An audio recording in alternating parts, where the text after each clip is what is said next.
के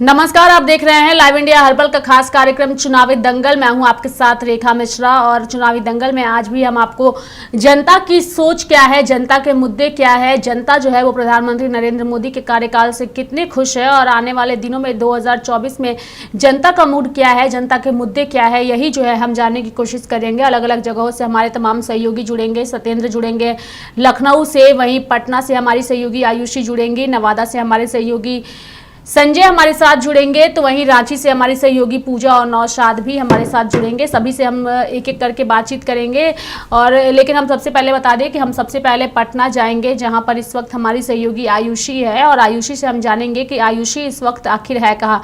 आयुषी बताइए, आज आप पटना में कहाँ पर है और चुनावी दंगल में जनता का मूड क्या है? आयुषी।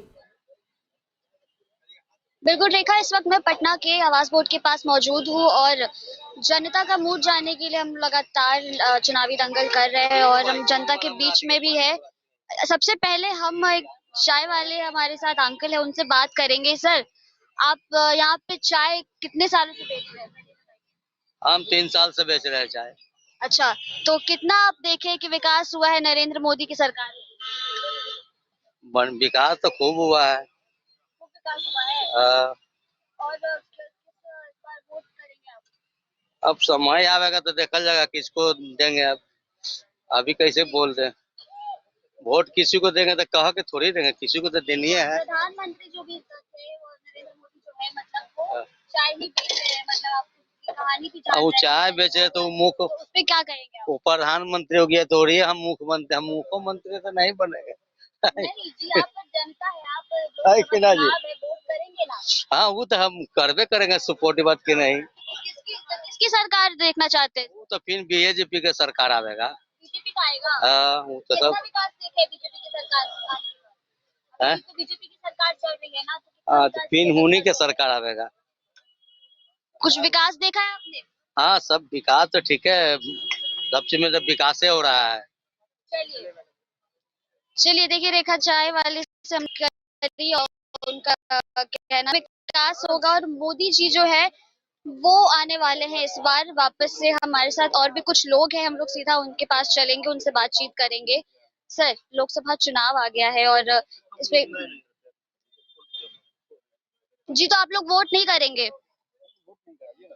चलिए, देखिए कुछ लोग जो है वो कैमरे के सामने नहीं आना चाह रहे हैं और नहीं बात करना चाहते हैं। हम और भी लोग हैं, उनसे भी बात करने की कोशिश करेंगे। सर,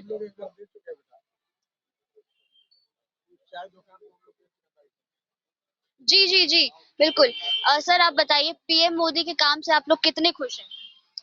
अब इसका आकलन करना तो बड़ा मुश्किल है, लेकिन जो चाहिए वह आज मुद्दा नदारत है। मुद्दा होना चाहिए बेरोजगारी, मुद्दा होना चाहिए शिक्षा, मुद्दा होना चाहिए स्वास्थ्य। लेकिन आज के डेट में लोग धर्म के नाम पर और मतलब विभिन्न विभिन्न तरह के मुद्दे को ला रहे हैं, जो सही मुद्दे पर कोई नहीं आ रहा है। मुद्दा होना चाहिए जो आम जनता, किसान का मुद्दा होना चाहिए, जो आम जनता के मुद्दा है। स्वास्थ्य, बढ़िया हॉस्पिटल का फैसिलिटी मिलना चाहिए, वो नदारत है। बढ़िया हॉस्पिटल अगर रहता बिहार में तो लोग दिल्ली पलायन करके दिखाने जाते।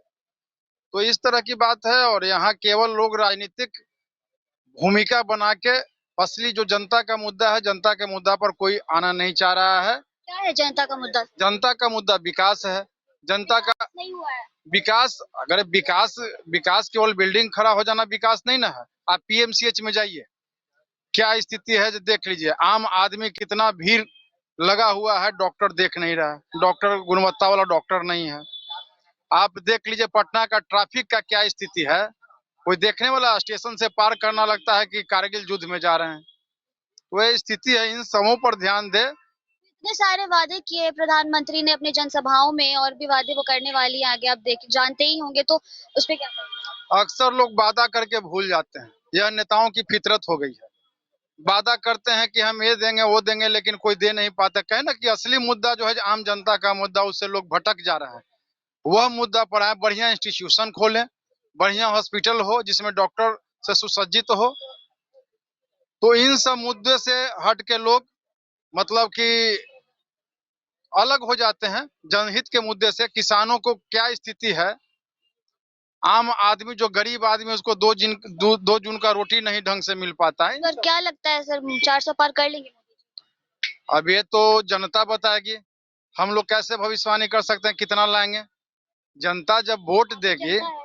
जनता तो हमारे वोट देने से 400 पार हो जाएगा। नहीं तो आपको लगता होगा ना कि हम जैसे जनता हर तरह के लोग हैं, और बिहार जो है जातिवाद का जननी है।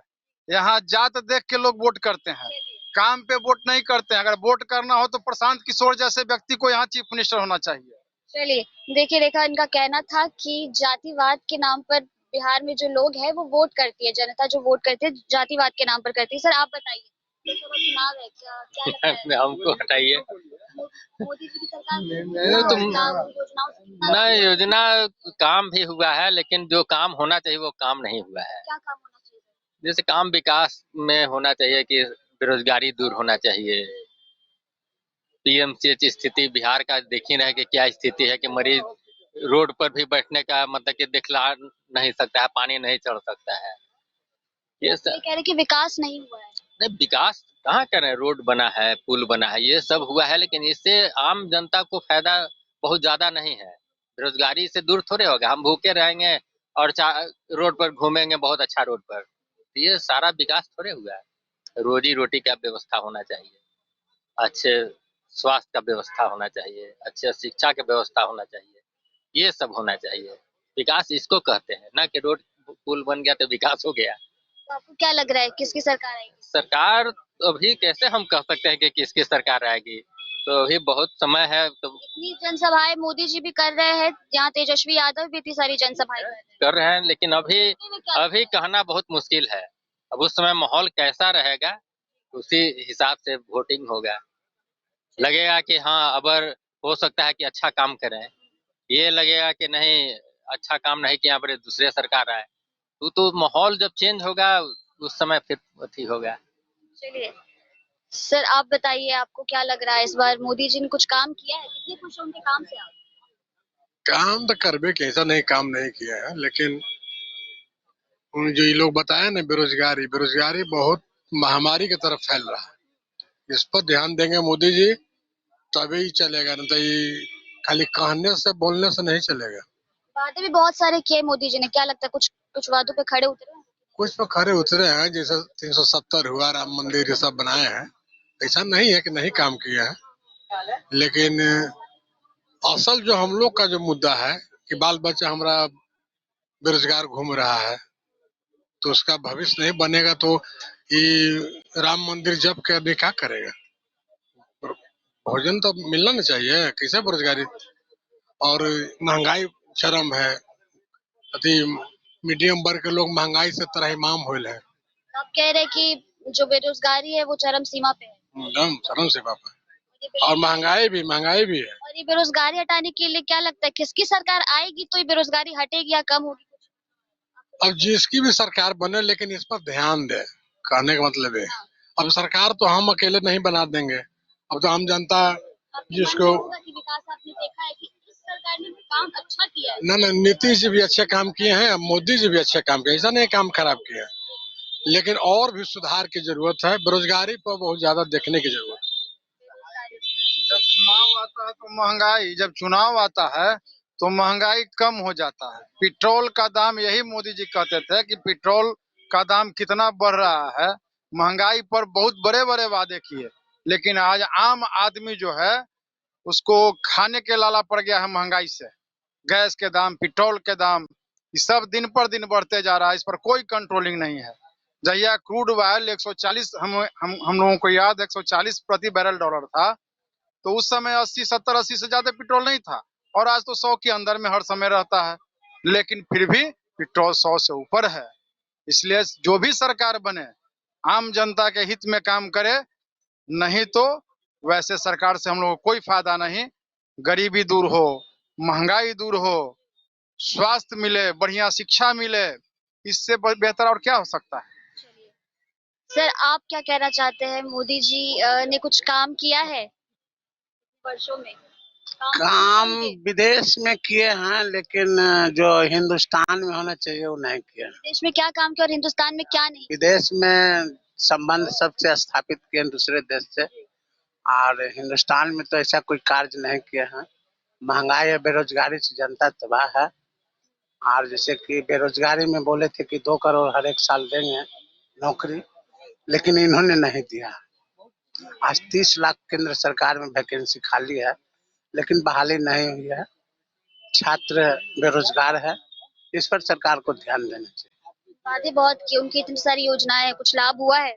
ना, अभी तक तो लाभ नहीं कुछ हुआ है। कोई लाभ नहीं हुआ है कोई योजनाओं का? कुछ नहीं। क्या लग रहा है इस बार किसकी सरकार आनी चाहिए तो आपका जो मुद्दा है वो ठीक हो जाएगा? देखिए, अब किसका सरकार आएगा ये तो अभी नहीं कह सकते हैं, लेकिन उम्मीद तो मोदी जी की। उम्मीद मोदी जी की है कि वो उनकी आएगी और आने से ठीक हो जाएगा। वादे भी बहुत किए हैं उन्होंने। वादा निभावेंगे तो ठीक है, नहीं तो फिर देखा जाएगा। चलिए देखिए किस तरह का जो जनता वो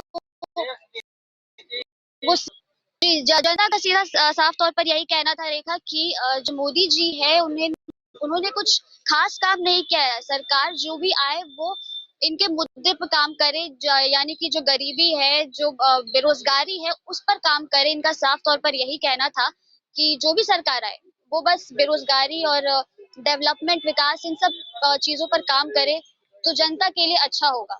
रेखा आयुषी हमारे साथ इस वक्त नवादा से संजय भी जुड़ चुके हैं और लखनऊ से सत्येंद्र भी हैं। पहले हम नवादा चलेंगे जहां पे हमारे सहयोगी संजय जुड़े हुए हैं। चूंकि संजय, अगर हम नवादा की बात करें तो नवादा में 19 अप्रैल को जो है वो वोट डाले जाएंगे। पहले चरण के तहत वहां वोट डाले जाएंगे। प्रत्याशी जो है वो चुनाव प्रचार में लगे हुए हैं, लगातार जनसभाएं की जा रही है। पीएम मोदी भी कल हमने देखा कि किस तरीके से वो नवादा पहुंचे हुए थे, बीजेपी प्रत्याशी को लेकर के उन्होंने चुनाव प्रचार भी किया। क्या कुछ कहेंगे संजय नवादा को लेकर?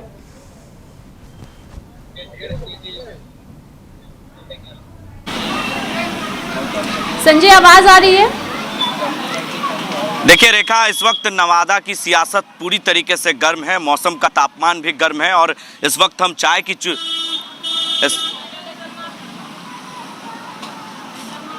देखिए रेखा, इस वक्त नवादा की सियासत गर्म है और जिस तरीके से मौसम का तापमान है वो तापमान के अनुसार बिहार की सियासत गर्म है, क्योंकि नवादा में पहले चरण का चुनाव होना है और इस वक्त चाय की चुस्की पर लोग एक ही चर्चा कर रहे हैं कि मोदी जी कल आए थे और मोदी जी ने जो वादे किए हैं वो कितना खड़ा उतरेगा। देखिए, जो लोग चाय पी रहे हैं इस वक्त चाय की चुस्की पर सभी लोग एक दूसरे से बात करते हुए नजर आ रहे हैं और चाय की चर्चा बिहार में काफ़ी होती है। अगर बिहार की सियासत की बात करें तो सियासत चाय पर ज़रूर होती है।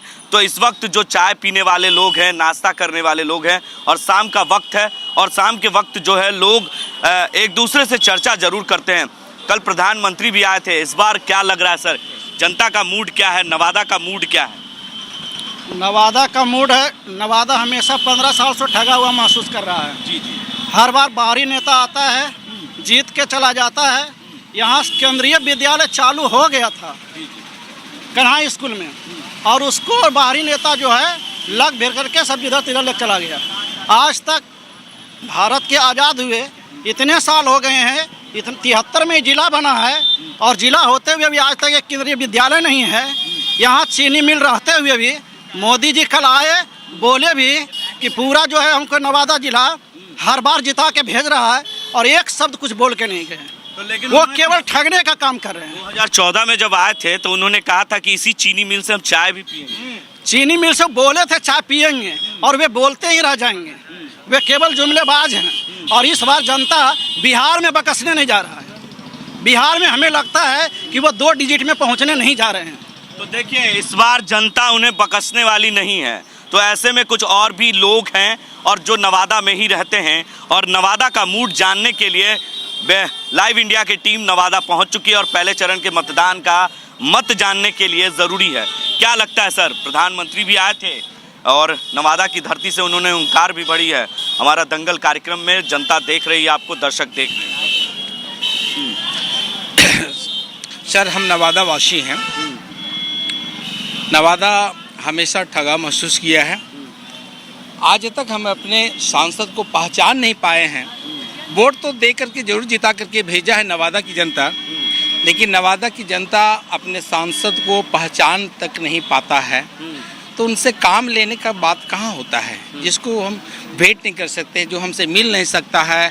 5 साल के बाद पुनः एक कैंडिडेट को बदल करके भेजा जाता है ताकि वो बदनाम हो चुके हैं, जनता से कटे रहे हैं। तो बार बार बीजेपी की ओर से हमेशा यही बात बोला गया है कि इसको हटाओ, कैंडिडेट बदल करके भेजो, और नवादा की जनता मूर्ख हमेशा इस बार वोट दे करके जिता के भेजने का काम किया है। इस बार नवादा की जनता पूरे मूड बना लिया है। लेकिन लोग तो कह रहे हैं मिशन 400 पार, वो 400 पार वाले मिशन में एक कैंडिडेट को आप क्यों देख रहे हैं? देखिए, मिशन 400 पार बोला जा रहा है, लेकिन हमें विश्वास नहीं है। जिस प्रकार से देखा जा रहा है नवादा की जनता का मूड को अगर वापे तो इस बार नवादा का बेटा ही यहाँ से सांसद बनेगा। अंततः ये लग रहा है कि 400 पार का जो नारा है बीजेपी का, वो खोखला है, वो खोखला ही रह जाएगा। वो जुमला है, जुमला में ही तब्दील हो जाएगा। तो देखिए रेखा, लोग की राय यही है कि जुमला ही रह जाएगा 400 पार का मिशन। कुछ और लोग भी हैं। सर, आप यहीं रहते हैं लगता है, तो इस बार 400 पार के मिशन में आप शामिल हैं या नहीं? देखिए, सिर्फ 400 पार मिशन ही मोदी जी का है। विकास का मिशन क्या है, देश को किस लेना चाह रहे हैं? रोजगार का मिशन क्या है मोदी जी का? इंफ्रास्ट्रक्चर का मिशन क्या है? वो जब आते हैं भाषण देते हैं, बात होनी चाहिए हमने देश के लिए कितना रोजगार पैदा किया, गरीबी का लेवल क्या है, शिक्षा के लिए 1 to 100 नहीं 1000 में भारत का एक भी शिक्षा संस्थान नहीं है। अभी तक सरकार कहती, पिछली सरकार 10 साल की करने के लिए 10 साल के बाद आप कहीं 10 साल मैंने किया, क्या होना चाहिए ना? शिक्षा की व्यवस्था क्या है, यहाँ का माहौल क्या है, आपस में खाली बांटने काम हो जाता है। इसको इससे लड़ा दो, उसको उसे कर दो। बात होनी चाहिए विकास का। सरकार मंदिर तो बन गया, राम मंदिर तो बना, मंदिर 370 हटे। हमारे देश में 36 करोड़ देवी देवता है, लेकिन फिर भी हम गरीब हैं। हमारे यहाँ लक्ष्मी जी हैं, लेकिन हम दूसरे पर निर्भर हैं। विश्वकर्मा जी का हम पूजा करते हैं, लेकिन एक गोली भी नहीं बना सकते। सारा टेक्नोलॉजी हम विदेशों से, जितना रिसर्च हुआ, जितना साइंटिस्ट पैदा हुए, कहाँ गए मेरे देवी देवता? सारा देवता जितना टेक्नोलॉजी है सब विदेश से अडोप्ट करते हैं। हम अपना गोली नहीं बना सकते, एक बंदूक नहीं बना सकते। हम डिपेंड क्या है, अमेरिका पे, रसिया पे, अदर कंट्री पे। तो डेवलप होना चाहिए। हमारे बच्चे पढ़ लिख करके अपने अभिभावक उसको रोजगार दिलाने के लिए अपने पूंजी लगाते हैं। अब बेचारा पढ़ कर वो क्या करे, कहाँ जा रहा है? सेना में भर्ती होते थे, आयु क्या करे? 4 साल के बाद वो कहाँ जाएगा? अग्निवीर योजना भी आई थी। 4 साल के बाद वो क्या करेगा? क्रिमिनल बनेगा ना? वहाँ बढ़िया से ट्रेनिंग ले लेगा गोली चलाना, रोजगार हो जाएगा। रोजगार खत्म हो गया 4 साल में। 4 साल के बाद क्या करेगा? लूटवन करेगा। जब 4 साल नौकरी दिला करके उसको हटा देंगे तब क्या करेगा? विकास होगा। विकास में ना किसी को जाति की जरूरत है ना समाज का। विकास देश का होता है, ना कि व्यक्ति का, जाति का। सरकार का काम है देश का विकास करना, गरीबी हटाना। उसमें सभी लोग हैं, सभी कास्ट के। जो वोट देते हैं उनको भी नुकसान है, नहीं देते उसको भी। तो इस बार नवादा का मूड बदला नजर आएगा। वो तो आपको खुद पता चल रहा है क्या मूड बदला है। आप जहाँ भी जाते हैं भाषण देते हैं, मुद्दा की बात कीजिए ना भाई। मुद्दा क्या है? मुद्दा होता रोजगार, मुद्दा होगा विकास, मुद्दा सड़क बननी चाहिए।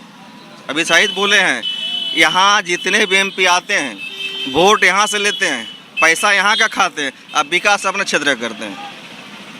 पिछले बार केंद्रीय विद्यालय बोला गया ना, स्टार्ट होने के बाद बेगूसराय चला गया।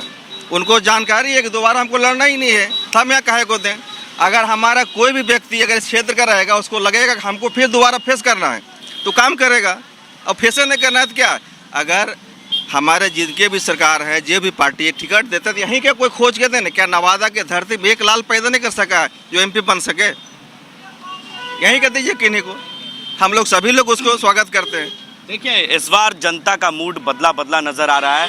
कुछ और लोग भी हैं, उनसे भी हम जानते हैं रेखा कि आखिर नवादा के लोग क्या सोच रहे हैं इस बार 400 पार वाले मिशन में। आप दिख रहे हैं सर, नवादा के लोग दिख रहे हैं 400 पार वाले मिशन में? 400 पार अगर है तो मोदी जी घर घर घूर का रहे हैं। घूमना नहीं चाहिए ना, इत्मीनान से बैठ करके वहीं रहना चाहिए। 400 पार ले लेते हैं, सब जुमला है, हम जुमला पर विश्वास नहीं करते हैं। जो हकीकत है उस पर आइए, और हम लोग स्थानीय मुद्दा पर जो है कि अडिग है। लेकिन नवादा कहा कि मंदिर बन गया, राम मंदिर बन गया, 370 हटा, यहाँ भी है, 3 तलाक हुआ, ये सारे मुद्दे देश के हैं, तो क्या देश के मुद्दे पे वोट नहीं करेंगे? सब हमको खाने के लिए वहाँ देगा मंदिर में। मंदिर यहाँ पर है, कितने आदमी पूजा करने के लिए जाते हैं? पूजा करने से पेट भरेगा कि रोजी रोजगार दीजिएगा उससे पेट भरेगा? गरीब गुरबा को रोजी रोजगार दीजिए, सार्वजनिक विकास कीजिए, उस पर न वोट मिलेगा। खाली जुमला करने से तो वोट नहीं मिलता है। तो 400 पार वाले मिशन में आप ना ना ना ना, वो जुमला है। हम तो एक ही बार कर दिए, 400 अगर पार है तो फिर क्यों घूम रहे हैं? घरे घर ब्लॉके ब्लॉक दुआरिये दुआरिये क्यों घूम रहे हैं? बैठ करके ले लीजिए वोट।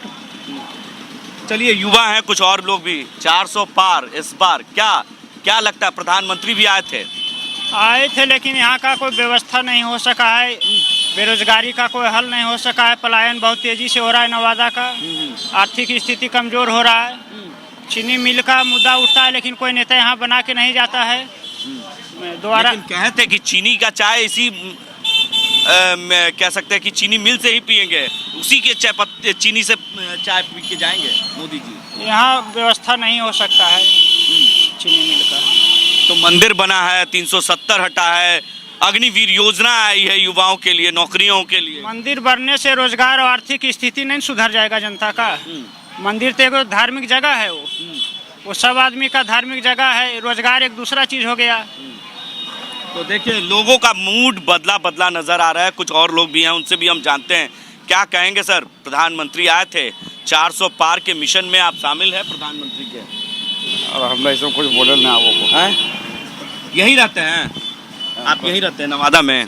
कुछ हम बोले ना आता। शिक्षक हैं हम? शिक्षक तो सबसे ज्यादा परेशान है इस सरकार से, क्या कहेंगे? कुछ और लोग भी हैं, सर क्या कहेंगे? इस बार 400 पार, इस 400 पार वाले मिशन में आप शामिल हैं?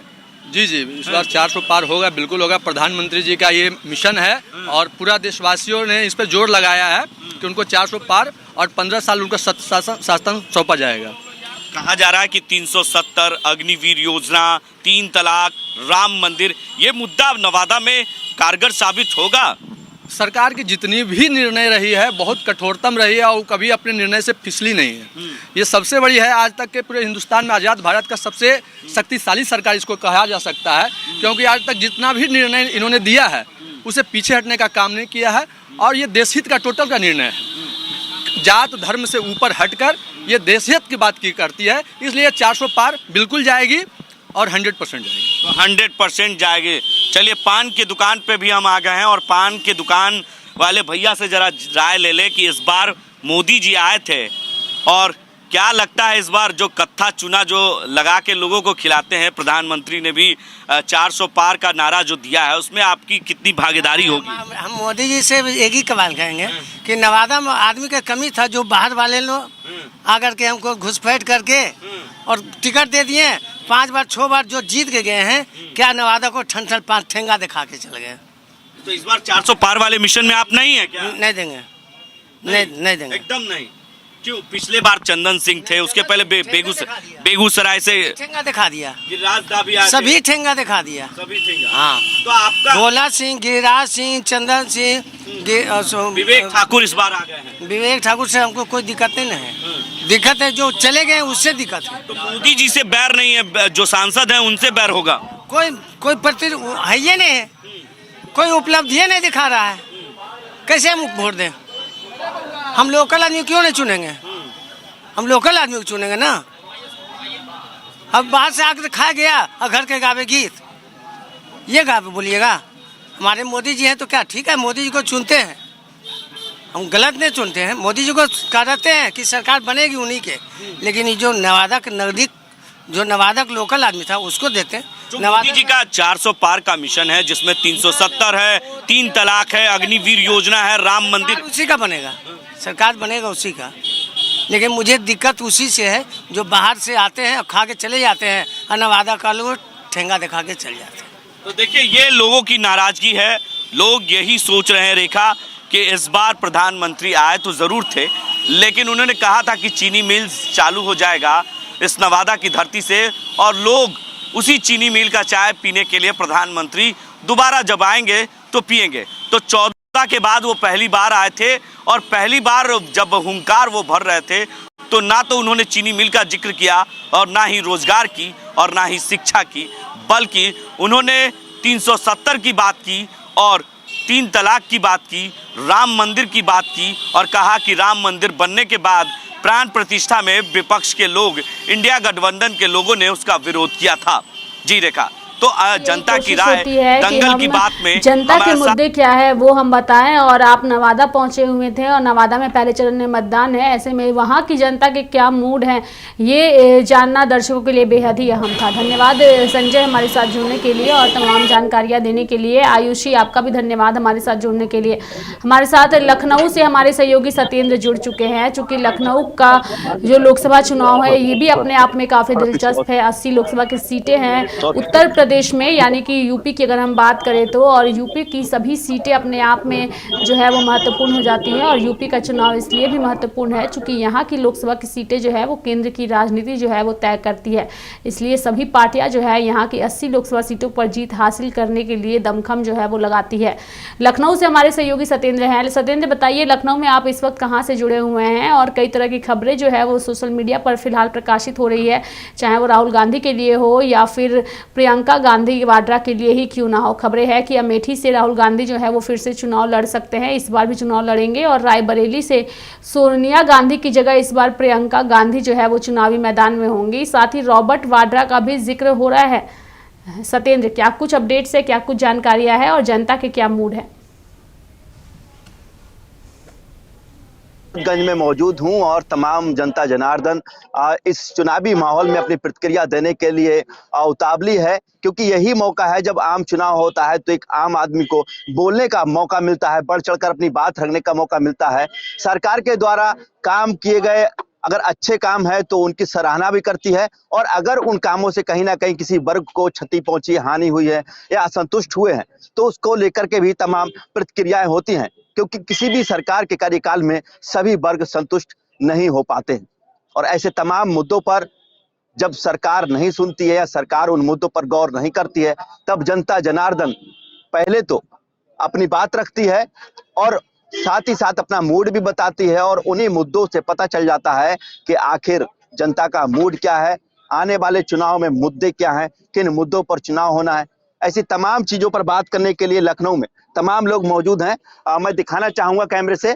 पहले ये जगह जो है यहाँ पर अक्सर लोग मौजूद रहते हैं। ये दारुल सफा के सामने की जो तस्वीरें हैं, ये समझे ये पीछे से भारतीय जनता पार्टी का कार्यालय है और तमाम लोग यहाँ पर चाय की चुस्की लगाते हैं। पीछे में दिखाऊंगा और इस साइड में दाहिने हाथ पर तमाम लोग अपना यहाँ पर चाय पी रहे हैं और अपना आनंद ले रहे हैं। वहीं दूसरी ओर राजनीतिक समीकरण और चुनाव को लेकर के जीत और हार के तमाम आंकड़े भी पेश कर रहे हैं। मैं इस जगह खड़ा हुआ हूं, यहाँ प्रदेश भर के लोग मौजूद होते हैं। रेखा जी, कोशिश करता हूं कि किस तरीके से मुद्दे रहेंगे और इस चुनाव में किन मुद्दों पर मतदान होने वाला है। अपना नाम क्या है आपका? पहले तो मेरा नाम घनश्याम गौड़, मैं मिर्जापुर डिस्ट्रिक्ट के रहने वाला हूँ। क्या होने वाला है इस बार? इस बार भाजपा की सरकार चली जाएगी। क्यों चली जाएगी? एक काम अच्छा नहीं किए, एक भी काम अच्छा नहीं किए जिससे कि जनता अब इनको चुने। इनके पर जनता विश्वास किया था, 2 बार किया विश्वास, मगर जनता के साथ इन्होंने विश्वासघात किया, एक भी विकास का काम नहीं किया। और जो आवास दिए हैं, शौचालय दिए हैं, स्वच्छता बढ़ाई है। भाई साहब, आवास शौचालय हमेशा मिलता था, ये देते हैं कम, गाते हैं ज्यादा। ये गाना गा रहे हैं, खाली गाना गा रहे हैं। हाँ, इससे अधिक दिया गया है आवाज। राशन दे रहे हैं। अरे भाई साहब, अब राशन क्या बताए हम। राशन से 5 किलो राशन से बताइए आपको हम 10 किलो दे रहा हूँ महीना में। आप उससे तेल नून हल्दी खाकर जी जाएंगे? आप 5 किलो एक आदमी दे रहे हैं, हम आपको 10 किलो दे रहे हैं। तो राशन से कोई फायदा नहीं? कोई फायदा नहीं है भाई। आप एक कल कारखाना अगर लगाए होते पूरे भारत में, हम माननीय प्रधानमंत्री जी से कहना चाहता हूँ, पूछना भी चाहता हूँ कि आप 2 बार प्रधानमंत्री रह चुके हैं भारतवर्ष के, तीसरी बार के लिए आप दावा ठोक रहे हैं, मगर ये दावा नहीं कर रहे हैं कि हम अपने प्रधानमंत्री शासन काल में एक पूरी भारतवर्ष में एक बड़ा सा कल कारखाना लगा करके 1000-2000 लोगों को सरकारी नौकरी दिया हो, ऐसा तो है नहीं। अब उनको तो आज प्रधानमंत्री जी को ये लेकर चलना चाहिए चार कि देखो मैं इतना सरकारी नौकरी दिया हूँ, मगर वो तो किया नहीं। उन्होंने रेल बेचो खल बेचने वाला ही काम किया है। इसलिए भाई हमारे समझ से तो भाजपा इस बार जा रही है। भाजपा जा रही है बिल्कुल 100%। इन सब मुद्दों से चली जाएगी। अरे जनता को क्या चाहिए? जनता को चाहिए रोटी कपड़ा मकान, बिजनेस, नौकरी। क्या दिए? कुछ दिए? 5 किलो आप राशन की बात करें। जी, मैं आपको सबसे पहले बताना चाहूंगा कि मेरा नाम सोनू भारती है और मैं भारतीय जनता पार्टी का समर्थक भी हूं। अभी हमारे भाई साहब कह रहे थे कि मोदी जी ने कोई विकास का कार्य नहीं किया है, तो मैं सबसे पहले बताना चाहूंगा ये लखनऊ है। लखनऊ से आप यहाँ से हरदोई रोड पे 50 किलोमीटर पे चलेंगे, जगह पड़ती है संडीला। अभी बर्जर कंपनी, एक मैं उदाहरण बता रहा हूँ, बर्जर कंपनी ने एक बहुत बड़ा जो है अपनी फैक्ट्री लगाई है, वहां पर बर्जर पेंट बनता है, हजारों लोगों को रोजगार मिला। क्या रुपए सैलरी है? सैलरी इनसे पूछिए कि आप 15,000 8,000 में लेबरों की तरह खटवा रहे हो, बड़े बड़े इंजीनियर लड़के पढ़े लिखे 10,000 की नौकरी के लिए घूम रहे हैं डिग्री लेकर के। मैं आपकी बात का जवाब देता हूँ। देखिए, जो तनख्वाह मिलती है वो हमारी योग्यता के अनुसार मिलती है। जब हम जिस लायक होंगे, अगर हम हाई स्कूल लेकिन किसी देश में अपनी आवश्यकता पूरी कर सके उससे भी निर्धारित किया जाता है कि न्यूनतम मजदूरी क्या। जी, बिल्कुल आप सही कह रहे हैं। लेकिन हाई स्कूल वाला आदमी अगर होगा तो उसको हाई स्कूल की तनख्वाह मिली होगा। अगर हाई स्कूल के साथ में कोई ITI डिप्लोमा अगर किए है, अगर कंप्यूटर का जानकारी है, अगर ग्रेजुएट बंदा है तो उसको तनख्वाह ज्यादा मिलेगी। ठीक है। दूसरा, मैं आपको एक और, अभी आपने एक बात कही कि भारतीय जनता पार्टी की सरकार जा रही है, मैं आपसे पूछना चाहता हूँ, इन्होंने कहा है कि जा रही है, ये इनका कहना है। मैं आपसे पूछना चाहता हूँ दूसरा चेहरा कौन है जो विपक्ष में? तो अरे इनका चेहरा बता। अरे यार छोड़िए, आप हम कह रहे हैं, सुनिए चेहरा कौन है? रुक जाइए। मैं जवाब देता। देखिए, भाई साहब की बात का मैं पूर्णतः समर्थन भी करता हूँ और खंडन भी करता हूँ कि प्रधानमंत्री का चेहरा कौन है। आप इनसे ये पूछिए, यहाँ राजनाथ को जिता रहे हैं या मोदी को जिता रहे हैं? अभी बताइए। किसको देंगे? बिल्कुल हम सांसद चुनते हैं, सांसद मिलके क्या कहते हैं प्रधानमंत्री चुनता है। तो जो पार्टी कार्यालय में जो वरिष्ठ होगा और सांसदों की जो जिस तरह की उनकी प्रतिक्रिया होगी वो मिलके तय करेंगे कि प्रधानमंत्री कौन होगा। हम सांसद चुनने का काम करते हैं, प्रधानमंत्री चुनने का काम नहीं करते हैं। बिल्कुल एकदम। क्यों भैया, महंगाई कुछ इस बार मुद्दा रहेगी? जो क्षेत्र में काम करेगा वही सांसद होगा। तो महंगाई इस बार कोई प्रभाव डालेगी चुनाव पे? डालेगी, माने जनता जानती है ना, जो काम करेगा वही तो मान लीजिए काम करेगा, तो वही माने जनता उसको सपोर्ट करेगी। राशन से कोई फर्क पड़ेगा चुनाव में क्या? राशन तो हर चीज होता है, माने हम लोग किसान है, हम लोग काम करते हैं, हम लोग तो कोई बात नहीं है, हर सरकार दे रहा है, हम लोग दे रहे हैं तभी तो सरकार दे रहा है। आवारा पशुओं से संतुष्ट हैं? हम तो खुश है, आप बहुत खुश। आवारा पशु चर जा रहे हैं, फसल ठीक है? वो तो बेकार है, मान लीजिए हम लोग बो रहे हैं। 5 किलो राशन की भरपाई हो पा रही है उससे? नहीं वो क्यों भैया? 5 किलो राशन देने के बाद आवारा पशु चर जा रहे हैं, उससे भरपाई हो रही है? देखिए, जो आप बात कर रहे हैं 5 किलो राशन की, ठीक है, ये देश की आवश्यकता कोरोना काल के समय थी। अभी कुछ बहुत से हमारे लाखों करोड़ों लोग ऐसे हमारे भारत के अंदर हैं जिनको जो है क्या कहते हैं कुछ आर्थिक दिक्कतों का सामना करना पड़ रहा है। तो भारत सरकार ने एक पॉलिसी बनाई थी, उन्होंने एक वादा किया था, ये कोई अभी का काम नहीं है, ये कोरोना काल में कहा गया था कि हम जो राशन। बताइए, पुरानी सरकार जो कांग्रेस में थी, क्या उन्होंने राशन नहीं दिया था? दिया जा रहा है, सभी सरकारों में राशन दिया जाता है। ये तो प्रोपेगेंडा है कि 5 किलो राशन। 5 किलो राशन नहीं, झूठे वायदों पे लोग बहके थे 2014, 2019, 2022, 2017। अब नहीं ऐसा होगा। लोग जो भ्रमित हुए थे लालच में, 15 लाख आएंगे, 2 करोड़ नौकरियां आएंगी। उसके बाद आपने क्या किया? 42 जवान आपकी नादानी की वजह से मारे गए। उसके बाद आपने आनंद फानंद में सर्जिकल स्ट्राइक कर दिया, उसका आपने क्रेडिट ले लिया। 370 हटाई थी वो। नहीं, एक मिनट आ रहा हूँ, मैं उस पर भी आ जाऊंगा। आपने उसका भी क्रेडिट ले लिया, मगर क्या बताइए, शिक्षा, रोजगार, स्वास्थ्य, नौकरियां, सुरक्षा, इस पर 10 साल से केंद्र सरकार ने और इधर 5, 6, 7 साल से उत्तर प्रदेश सरकार ने कुछ किया कि नहीं किया? अब रही 370 की बात, क्या हमारे कश्मीरी पंडित जो आज भी देश भर में तितर हैं वो वहां पहुंच गए? क्या उनको वो सुरक्षा मिल गई? क्या वो सब कुछ अमन शांति आ गई? जो सुरक्षा लगती थी वहां पर, आज उससे दुगनी सुरक्षा लगी हुई है, दुगना खर्चा हो रहा है सरकार का, और ये जनता के पैसे लगते हैं, नरेंद्र मोदी का कुछ नहीं जाता है। हाँ भाई बताइए, सही बात। नहीं, ये जो इन्होंने कहा वो तो मैं इनसे पूछना चाहता हूँ। अभी जब राहुल गांधी जी भी गए थे, जनता के पैसे से राजनीति क्यों, इनका कहने का ये है मतलब। जी नहीं, जनता के पैसे से राजनीति नहीं हो रही है। संगठन का काम संगठन करता है और सरकार का काम सरकार करता है। हम इस चीज को नहीं मानते हैं। ये जनता का पैसा नहीं। जब राशन बांटा था तब मोदी जी और योगी जी की तस्वीरें वायरल हुई। जो लोग भारतीय जनता पार्टी को जो मानते हैं, जो उनके समर्थक हैं, वो हमारे संगठन को जो है 1-1 रुपया, 2 रुपया, 5 रुपया, 10 रुपया वो डोनेट करते हैं, और डोनेशन से जो पैसा आता है संगठन उससे चलता है, ना कि जनता के पैसे से, जो है टैक्स के पैसे से नहीं चल रहा है। इलेक्ट्रल बॉन्ड पे फिर क्या है परेशानी? नहीं, इलेक्ट्रल बॉन्ड की बात जो है अभी वो चल रही है। अभी कोई उस पर जो है स्पष्ट फैसला भी नहीं आया, इसलिए उस पर प्रश्न चिन्ह खड़े करना जो है गलत है। सारा खुलासा हुआ रखा है, अब आपको और स्पष्टता क्या चाहिए? आपके ऊपर 50-60% आपको अकेले में मिल रहा है, और आप कह रहे हो कि अब हमको अभी उसमें कमियां लग रही हैं, तो आपकी बेशर्मी है ये। आप इस तरीके से बयानबाजी करोगे ही करोगे। आप हर तरीके से घिरे जा रहे हो, आपकी चोरी पकड़ी जा रही है। अब आप कुछ भी कह लो, चंदा दो धंधा लो वाली ये पार्टी है। क्यों भाई, चंदा लो धंधा दो, क्या मतलब है? देखिए, मैं सबसे पहले आप सभी को बहुत बहुत धन्यवाद देता हूँ। मैं बबलू श्रीवास्तव, राष्ट्रीय अध्यक्ष संयुक्त जनादेश पार्टी का। मेरा मुद्दा है कि आप स्वार्थी बनिए, अपने बच्चों अपना चेहरा देख के अगर आप वोट देते हैं तो सरकार काम अच्छी करती है। अगर आपने अपना मुद्दा नहीं चुना, केवल चेहरे से वोट दिया या पार्टी के नाम से वोट दिया या धर्म के नाम से दिया, तो आप ठगे जाएंगे। तो ओपी राजभर को लग रहा है कहीं ना कहीं उदाहरण दे रहे हैं आपको। नहीं, इसलिए दे रहा हूँ कि आज जो मुद्दे हैं, जिस मुद्दे पे हम लोग चुनाव लड़ते हैं, मैं खुद एक प्रत्याशी हूँ लखनऊ से, राजनाथ के खिलाफ मैं खुद लड़ रहा हूँ।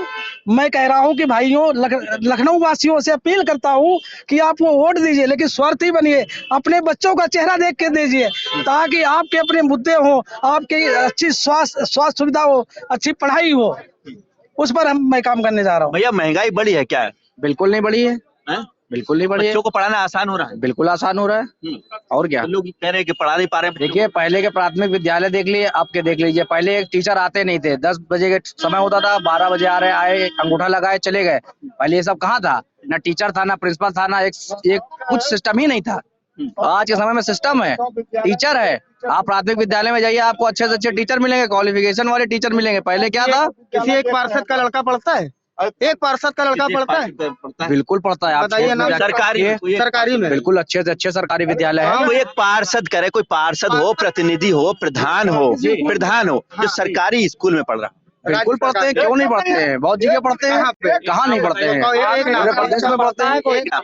आपके घर का बच्चा कोई पढ़ता है? सरस्वती मंदिर से पढ़े हुए हैं। सरस्वती सरकारी थोड़ी, उसका कोई नहीं। पहले क्या था उसमें, आज है कि नहीं है? आज सब कुछ सरकारी। पहले टीचर नहीं थे, आज टीचर है नहीं है। टीचर नहीं थे, पहले के जो टीचर थे, सुन लीजिए, पहले के जो टीचर थे, उनके पढ़ाए हुए हमारे और आपके माता पिता रहे होंगे क्या? वो IAS PCS अधिकारी नहीं बने थे? क्यों नहीं बनते? बहुत सारे बनते हैं। प्राइवेट स्कूल जाते थे क्या वो? बिल्कुल नहीं जाते थे। आप हमारे प्राइवेट स्कूल पढ़े? सरकारी स्कूल का पढ़ा हुआ बच्चा IAS IPS आज भी बनता है। आज भी बनता है, बिल्कुल बनता है।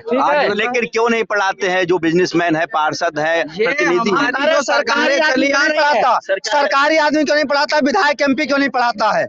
अगर वो पढ़ाता है, मैं पूछना चाहता हूं कि विधायक MP MLC राज्यसभा के मेंबर जितने भी हैं, वो सरकारी स्कूल को, आप स्कूल का फंड क्यों नहीं देते?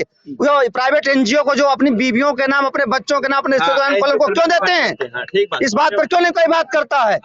सुनील सिंह जयंत चौधरी के चाचा हैं, जो सरोजनी इंस्टीट्यूट चलाते हैं, Sarojini institute of technology and management चलाते हैं। कितने बच्चे उसमें पढ़ते हैं? मेरा बच्चा खुद पढ़ता है, पूरा साल बैक ईयर हो गया। मैं उनसे मांग रहा हूं कि आप माइग्रेशन सर्टिफिकेट दीजिए। वो कहते हैं 4 साल हमारे यहाँ पढ़ाई, जब बच्चा पास होगा तब देंगे। 1 साल में तो आप पास कर ना पाए मेरे बच्चे को, 1 दिन की क्लास आपने नहीं ली। और इन पर भाजपा के ये वो हो गए हैं जयंत चौधरी, वो चोरी करेंगे, ये स्कूल खोलेंगे।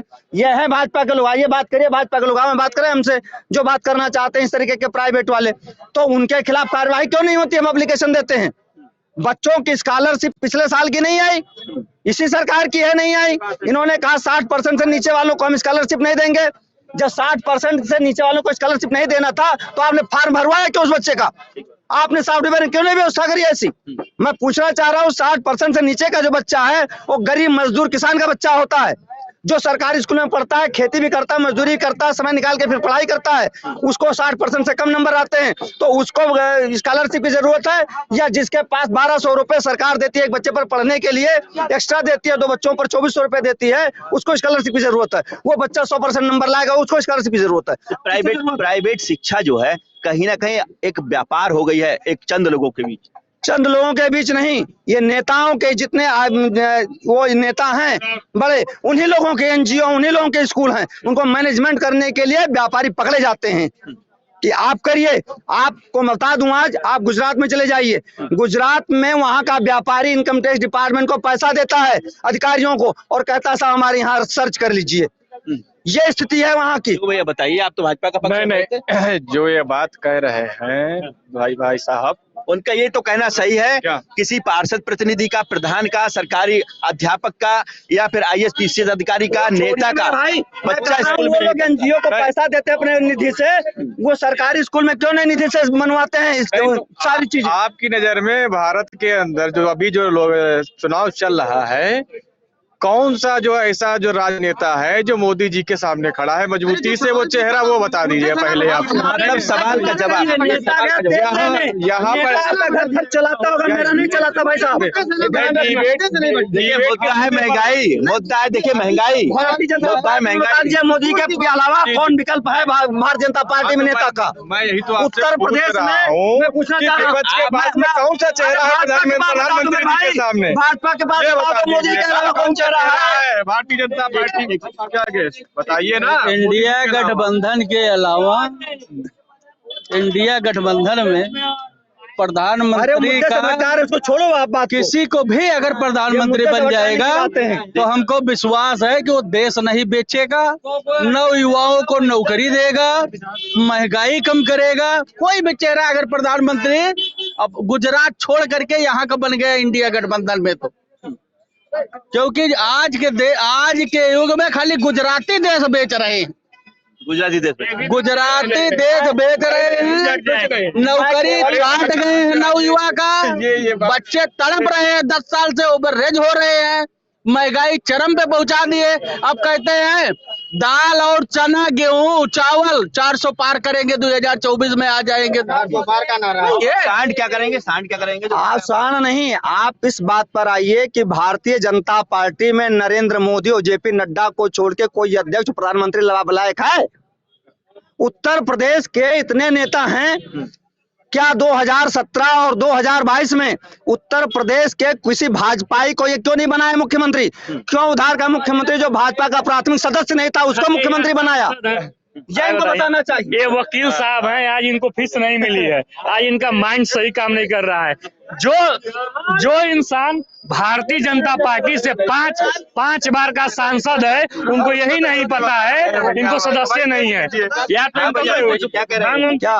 रहे तो पहले से सदस्य जो पार्टी का 5 साल 2014 में जब वो बने थे क्या बोलते हैं सांसद, तो भारतीय जनता पार्टी ने टिकट दिया था इनको? क्या तो हिंदू वाहिनी से बने थे वो? इन्हें ये पता होना चाहिए जो भाजपा से अलग हो गए थे, आप लोगों को ये पता होना चाहिए। ये आज भांग पिए हैं, इनको नहीं पता है भारतीय जनता पार्टी से 5 बार के सांसद थे, इनको कुछ पता नहीं है।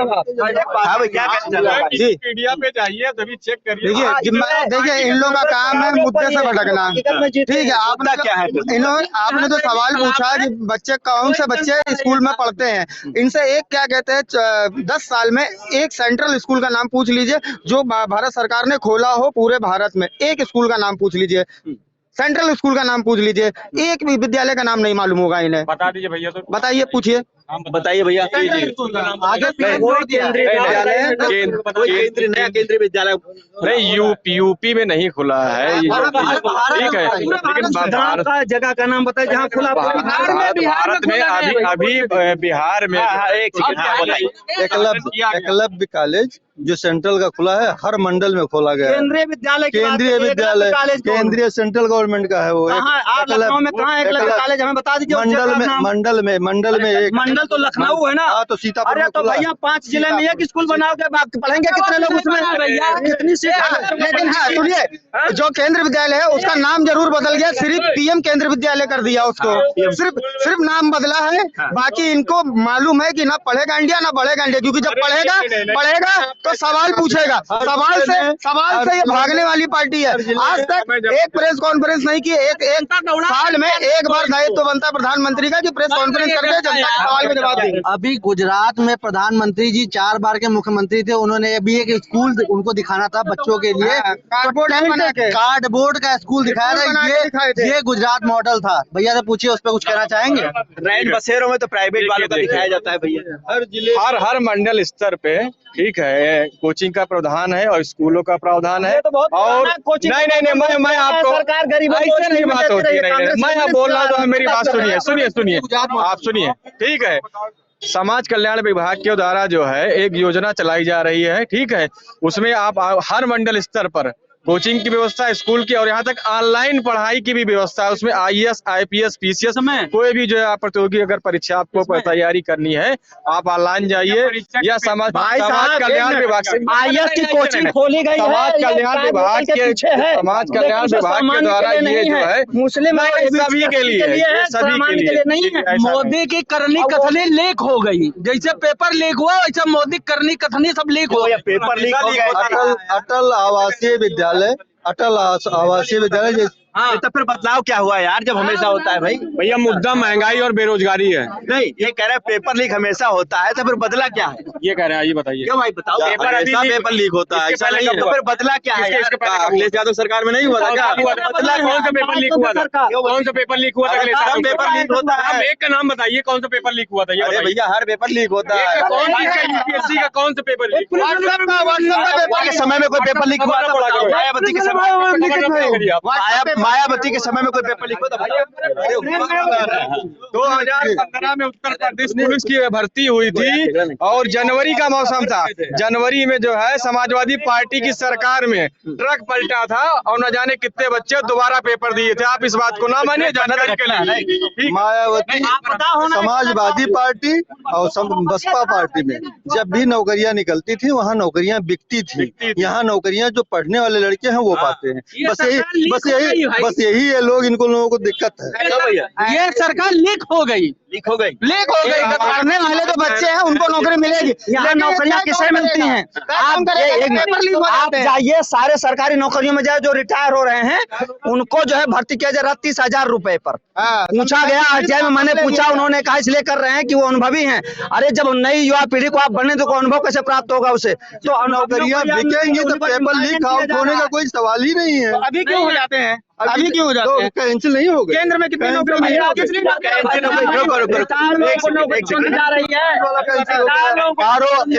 कैंसिल हो गया, फिर से दोबारा हो। मतलब क्या निकला? युवाओं का समय तो बर्बाद हुआ ना साहब। इन्होंने सबसे बड़ी चीज ITI जो होता था, सुनिए, पूरा 99 में 99 भ्रष्ट है, तो सबको सही करने में एक सेकंड जब एक सवाल सिर्फ मेरा, जब जानकारी हो जा रही, पहले मोदी नहीं रहता तो कोई पता ही नहीं चलता कब डिजिटल मीडिया है तो जानकारी हो जा रही है। हाँ, मीडिया कम से कम है, डिजिटल मीडिया है तो जानकारी हो। हाँ, डिजिटल मीडिया तभी जानकारी हो जाती है। डिजिटल मीडिया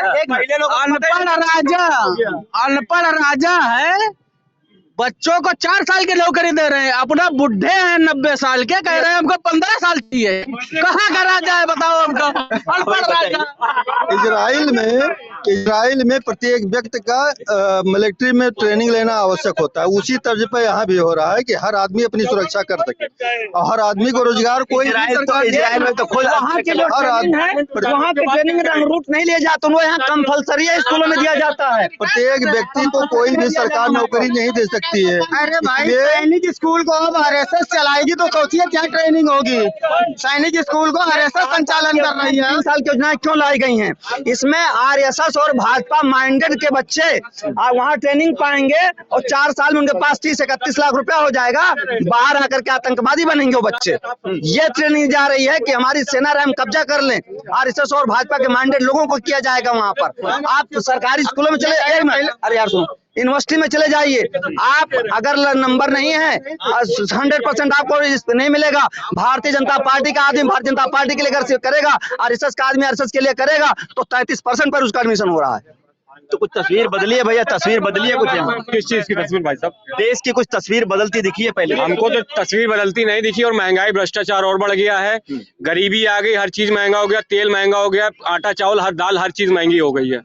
आप बताइए, हर चीज महंगी हो गई। आदमी आम लोगों के लिए सही है, गरीब आदमी के लिए खाने के लिए बड़ी दिक्कत हो रही है। आप रोड पे चल रहे हैं, आप देख रहे हैं रिक्शे वाले, टांगे वाले, हर तरह के लोग की मजबूरी समझनी चाहिए।